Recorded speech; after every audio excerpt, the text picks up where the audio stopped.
Johan looked up. Jenna was running toward him. She had yelled something. He wasn't sure what. Then he saw it. The open mouth, the tongue, the teeth, the flattened ears. Jenna ran right past him, and it struck him. A flash of fur. 2 jumps.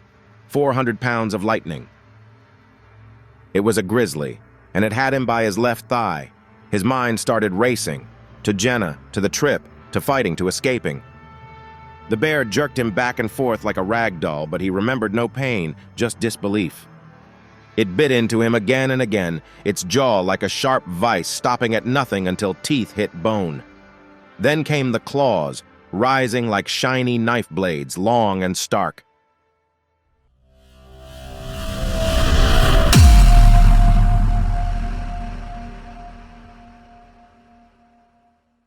It was a beautiful day in Glacier National Park. Johan and Jenna had been on the trail little more than an hour.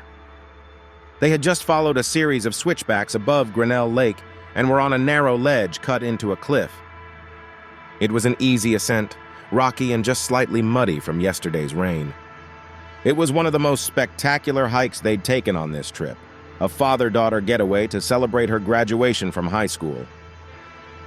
There were some steps, a small outcropping, a blind turn, and there it was, the worst possibility.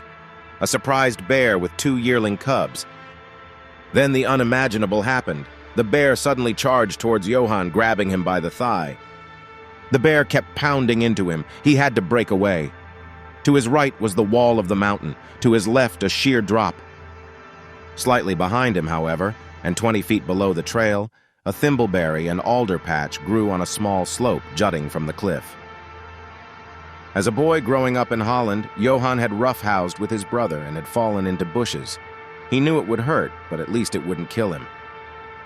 The grizzly released her bite and Johan slipped out of her mouth. This was his chance. So like a linebacker hurtling for a tackle, he dived for that thimbleberry patch. The landing rattled him, but he was okay. His right eye was bleeding, but he didn't have time to think about that. Jenna was now alone with the bear. Jenna's worst nightmares quickly became a reality. She was face to face with a giant grizzly bear. She had reached down to pick up the bear spray. The small red canister had fallen out of the side pocket of his day pack, and there it was, on the ground. But she couldn't remove the safety clip, and the bear was coming at her again. She screamed. "Jenna, come down here," yelled Johan. She never heard him. The scream Johan heard Jenna make was not from the bear attacking her. She was falling, arms and legs striking the rocky cliff, then nothing for seconds before she landed hard. But Johan's attempt to yell for Jenna would not go unheard. The bear did hear him.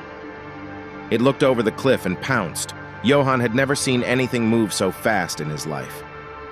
He tucked into a fetal position. The bear fell upon him, clawing and biting at his back. His day pack protected him, and his mind started racing again. His daughter didn't have a pack. He always carried the water and snacks. If the bear got to her, it'd tear her apart. He turned, swung to his right, and let himself go. Only this time there wasn't a thimbleberry patch to break his fall. It was a straight drop to where Jenna had landed. They had tumbled 30 feet down a rocky V-shaped chute, landing on a ledge beneath the trail. But Johan had made a huge mistake. Instead of taking the bear away from Jenna, as he had hoped, he was taking the bear right to her.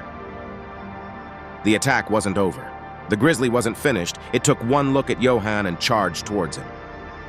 Jenna had managed to scramble away as the bear pounced on top of Johan. He grabbed the bear by the fur on its throat. The feeling of the coarse hair, as on a dirty dog, was unforgettable, and for a moment the animal just stared at him. 2 amber-brown eyes, its snout straight in his face. It showed no emotion, no fear, no anger. There were just those eyes looking down at him. Johan considered fighting. He reached to his left for a rock. A piece of shale had crumbled in his fist. He tucked his knees to his chest and tried to cover his head. The bear bit again and again on his right arm. So this is what it feels like to have your flesh torn, he thought, still trying to comprehend the attack. He tussled about, trying to avoid greater injury. "Ah!" he screamed. Now the bear was tugging on his back. It felt as if someone were jumping up and down on him, and he found himself growing angry. Throw it off the mountain. If only he could throw it off the mountain. He felt a sharp pressure on the top of his neck and his head. The bear was biting into his skull, chewing into the bone. This could be it, he thought. This could be his death, and his right hand was useless. He could not push the bear away. He'd die if he didn't make another move, so he rolled and fell again, sliding 20 feet down the slope to a small ledge and then over that and onto a narrow shelf. Right foot, left foot. He landed on his feet. He was lucky he stopped. He wouldn't have survived the next long, straight drop. He was silent.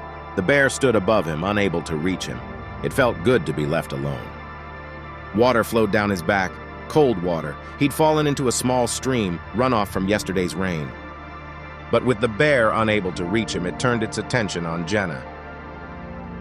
Jenna heard the bear panting as it came closer to where she lay beneath the branches of a low-lying alder.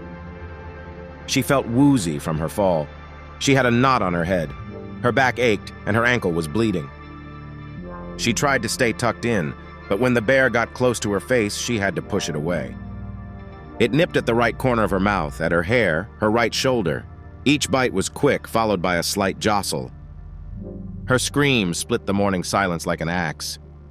Johan pressed himself against the mountain. There was no room to sit or lie down. He heard Jenna, but he couldn't do anything. He would remember the sound as the worst he had ever heard, and then there was nothing. All was still.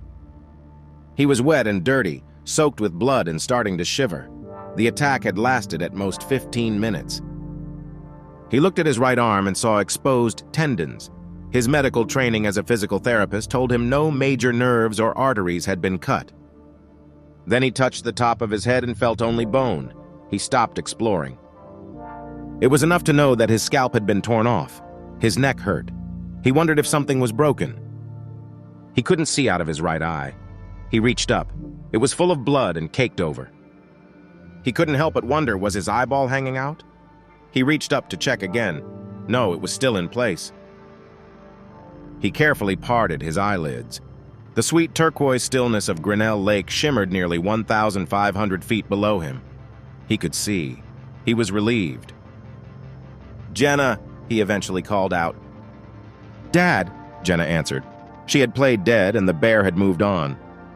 She assessed her injuries. A bite on her shoulder as deep as a knuckle, lower lip torn down to her chin, hair caked with blood. Her father's voice was the best sound she'd ever heard. "Are you okay?" he asked. "I'm okay, how are you?" "I'm bleeding a lot." He thought of his own injuries and of his daughter's appearance. "How's your face? Did it get you?" "Just my mouth." "And your eyes?"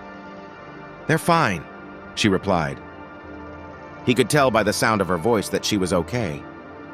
It was over. The bear was gone. But they were still stuck on the side of a cliff. Then Jenna called out, "Dad, the boat just got to the dock. I see people getting off." It was a water taxi that ran a regular service across Lake Josephine. Johan knew that with the arrival of the boat, hikers would soon be streaming along the trail and their shouts would be heard. Johan was starting to lose hope. 45 minutes later, he heard Jenna talking with someone. She called to him. "Dad, there are people here now. They're getting help." Still, it seemed like forever. Then Johan saw a man cutting through the bushes and sliding down toward him. The man's eyes were wide open. The expression said everything. Johan and Jenna were saved and airlifted to a hospital. They would make a full recovery and live to tell their story. Thanks for watching.